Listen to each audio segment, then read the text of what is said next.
Hello and welcome to Community Forum. I am Heather Hansen O'Neill and I have a very exciting show for you today. As anyone who has seen the show knows, I focus on inspiration, connection, and contribution. And today we're going to be covering all three. Now, I had the wonderful experience of introducing my son to a new thing, Taekwondo.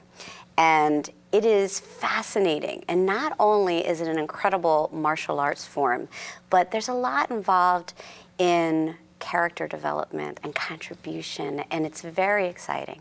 So I decided to invite my son and another student, a friend, as well as the instructor and owner of the studio to share their insights with you today. So I'd like to introduce Kylie McHale, Luke O'Neill, and I'm going to give you a little bio for the owner, and it's Mr. Rob Bargehouse. And he is a third-degree black belt in Taekwondo, a first-degree black belt in Kempo Karate, and he is the owner and head instructor of Mr. Rob's American Tiger Martial Arts Academy. And we're going to learn a little bit more about the three of them, as well as what's behind the scenes of Taekwondo. How about I start with you, Mr. Rob? Why don't you tell us a little bit about your background? Did you really begin at age 7? I did, yes. I started martial arts training when I was 7. I started in Taekwondo, and at the time I was 7 years old. I did it for a few years, and my instructor moved. He actually went back to Korea. So in that break, I took time off and I got involved in Kempo Karate, and I did that until about junior high school, and then my instructor came back from Korea, and he's in Massachusetts now. And I continue to train with him in Massachusetts. I also do some additional training in New Jersey with another instructor. But I've been involved with the martial arts now for just about 25 years, teaching and training, and it really is a empowering thing for anyone to do. Yeah, So. I love it.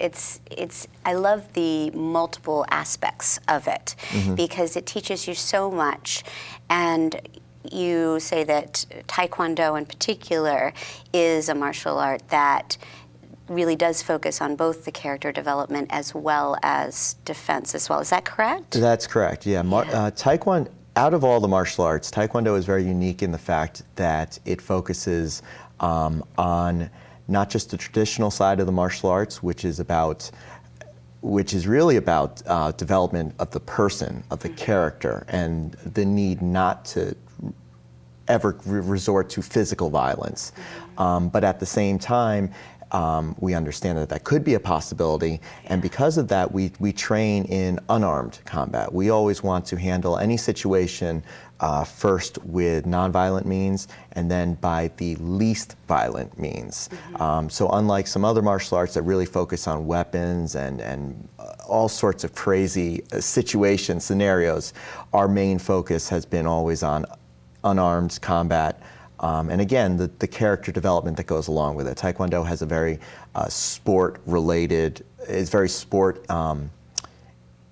Gentleman right here, Mr. Luke O'Neill, is my son. He's fabulous. They're all fabulous, but of course, you have a special place in my heart. So why don't you tell me what you're learning in Taekwondo now? I think we're learning a lot of respect, and I think it's making us realize that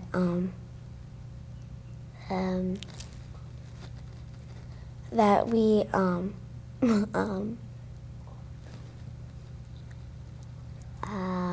well, the respect is a big part of it, right? I mean, and not only, what do you say when Mr. Rob asks you something? We say yes, sir. Yes, sir. That's very good. And there's something that you say in the beginning, and then something that you talk about in the end. Do you remember what those are called? Student creed. Yeah, the student creed you do in the beginning. And then what is it at the end? I actually don't remember. What is that called, something at the end? Kylie, do you remember what we say at the end of all of our classes? Yeah, there's the 5 aims of Taekwondo. The 5 aims of Taekwondo. Very good. Could you share that with us, what those are? Yeah, they're respect, humility, perseverance, self-control, and honesty. Wonderful. That's great. That's fantastic.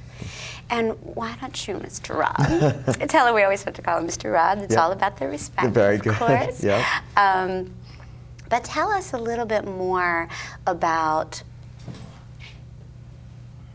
what you've learned in the process of both as a student and as a teacher. Are there any particular situations or students that have touched you, or anything that you've learned in that way from them?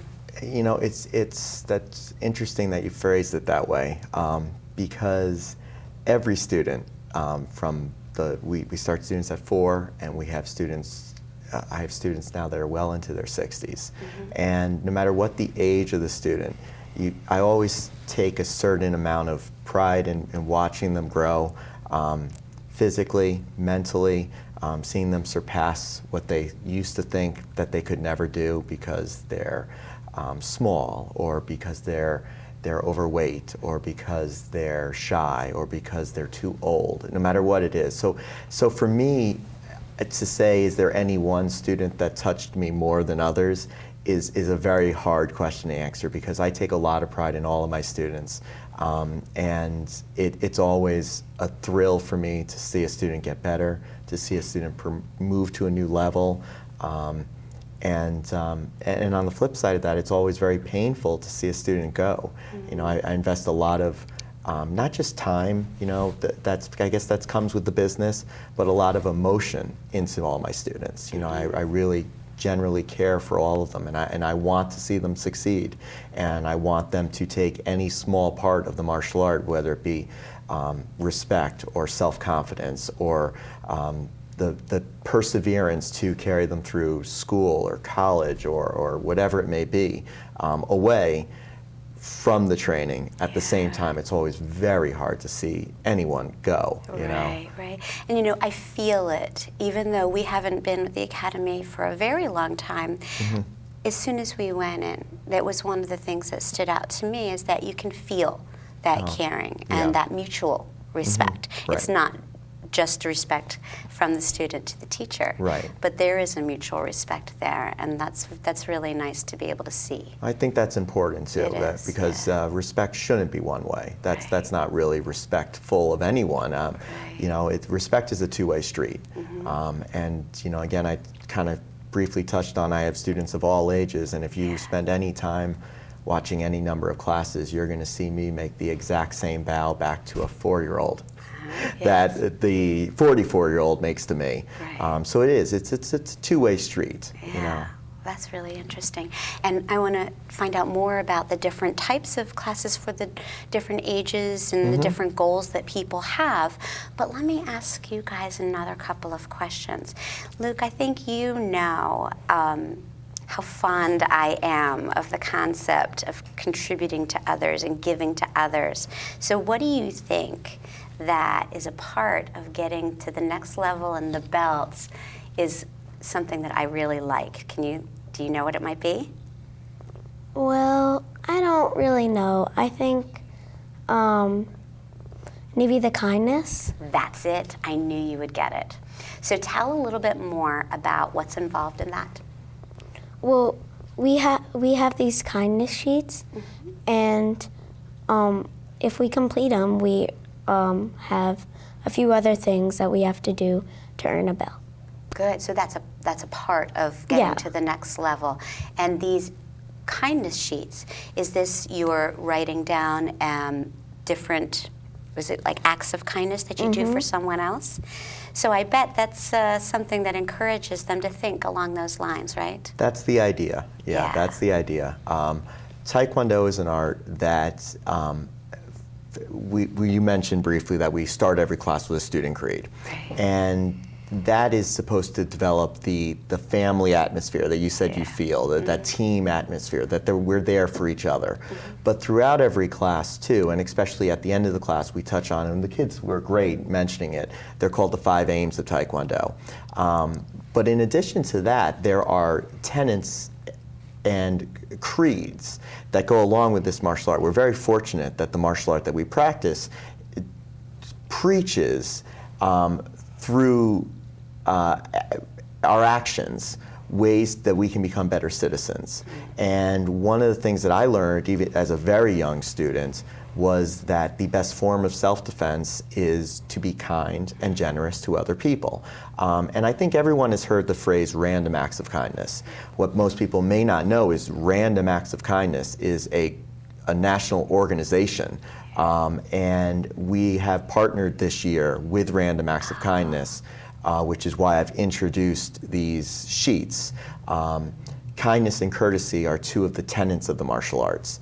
And it works perfectly that we might as well, instead of just talking about it every day for the kids, actually go and put our money where our mouth is. We talk about respect, we talk about kindness. Well, let's go see if we can practice that every day and have the kids, just like a journal at the end of the night, jot down one, two, three things that they did kind for somebody else for no reason other than to be kind. Right. And they bring them back in, and we put it towards all the other curriculum that they need to master to get their next belt. I absolutely love it because it's all about what you focus on, right? And you're teaching them new habits. Correct. That, of course, at home we're going to be all over.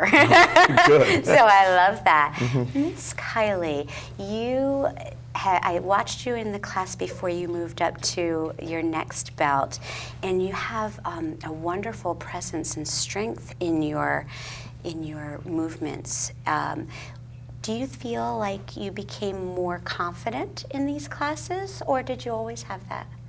I think I've gotten a lot more confident because when I was little, I used to be really, really shy, and it's made me be able to talk to more people and try new things. Yeah, well, that's a big part of it. I would love to mention something about Miss Kylie over there. Yeah. She's being very modest. When Miss Kylie started lessons with me, she didn't even start in classes. Kylie was so shy that we just did private lessons, just the two of us. And we did that for 6 months, a long time. We did that for a long, long time. So not only has she really come out of her shell, and yes, she can talk to other people, but she's doing the group classes now, and she's really thriving in them. She's much more confident. She can speak up. You said she has a presence in class. When she first